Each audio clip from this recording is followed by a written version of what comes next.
Welcome guys, today we have quite a weird position to analyze. It's white to move, and if you take a look, even though white doesn't have the most active or coordinated pieces, the black king doesn't have a lot of squares to go. The knights and the pawns together almost restrict the black king entirely. So maybe white can create something out of nothing, and turns out there's actually a forced checkmate in this position for white. So, as always, I really encourage you to pause the video. If you're able to solve these kinds of puzzles, it shows that you're just a tactical genius, so yeah, good luck.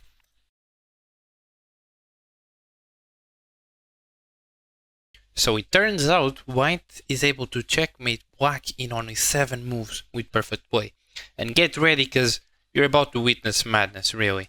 So to begin with, you have to consider the most forcing moves, and actually, in this position, it's the way to go, because knight to c2 is really important here, because you not only attack the king, but you also take out this key e3 square that the king would otherwise use to escape.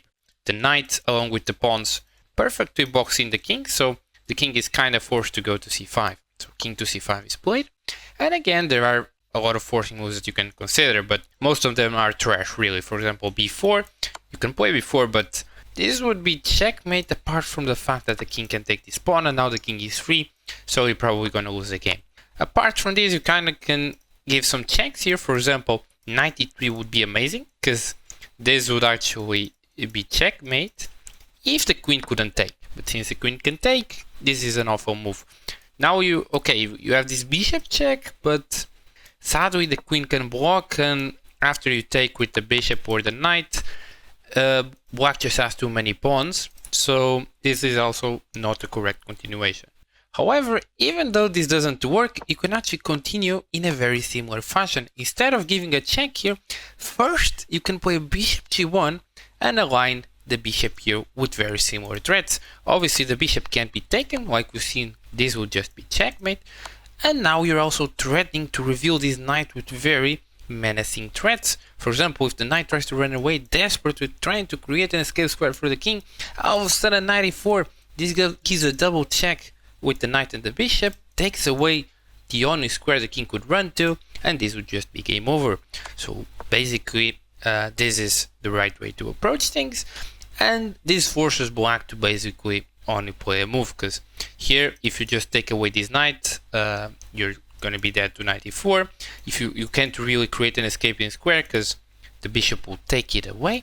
So the only move black has is basically sacrifice the knight, creating the square, and at the same time remove this pawn and create some more squares for this dying king here, really.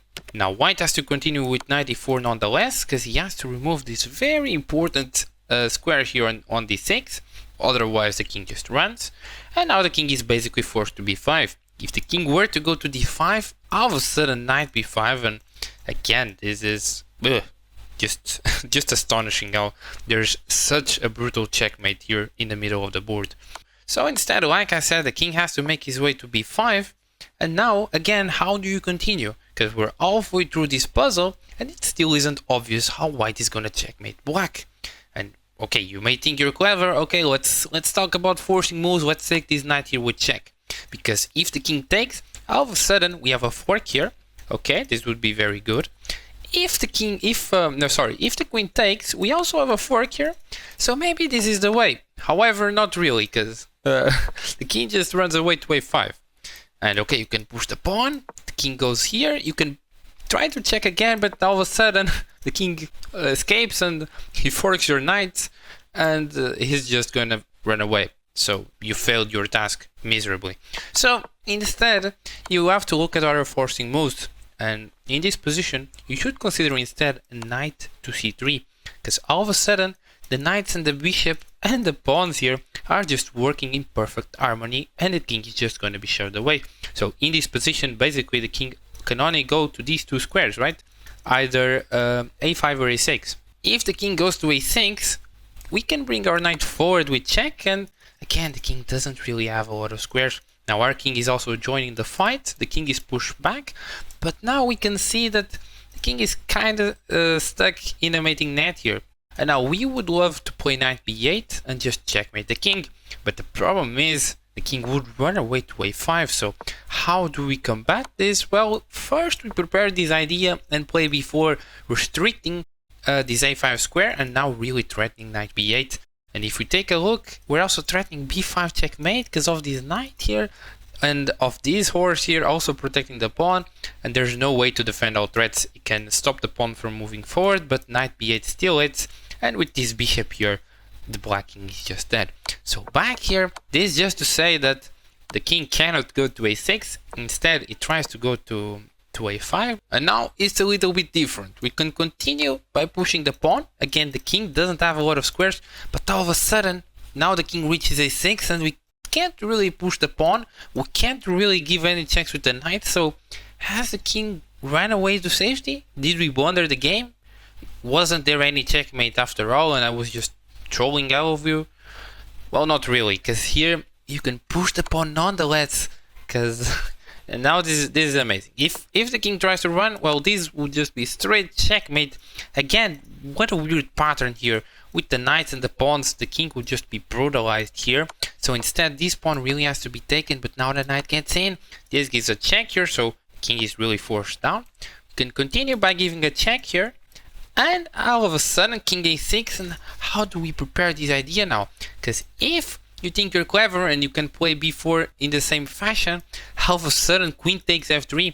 This pins your knight here that would deliver the checkmate on b8, and there's really nothing you can do, and all of a sudden you cannot protect this knight and you're losing the game. So this is the last idea you have to find. Instead of b4, how do you finish the game? Like, the ideas don't stop. This puzzle is just horrendously weird. Like, how these ideas all come into play. It's honestly, I have no words. But here, you have to find the final brilliant move. You actually had to find a knight d5. Knight d5, man. Like, the idea is clear. You want to go to c7 and checkmate the king this way. Key point here is that black doesn't really have any good way to stop it. Like, the knight can't stop it, the queen can't stop it, so you really have to take this knight. But now you can play b4 and make this idea of knight b8 come to life, as queen takes pawn no longer pins the knight, because now there's an annoying black pawn in the way, and this is actually checkmate. So this was the way to finish the game. You want to also give this knight here, which is honestly insane.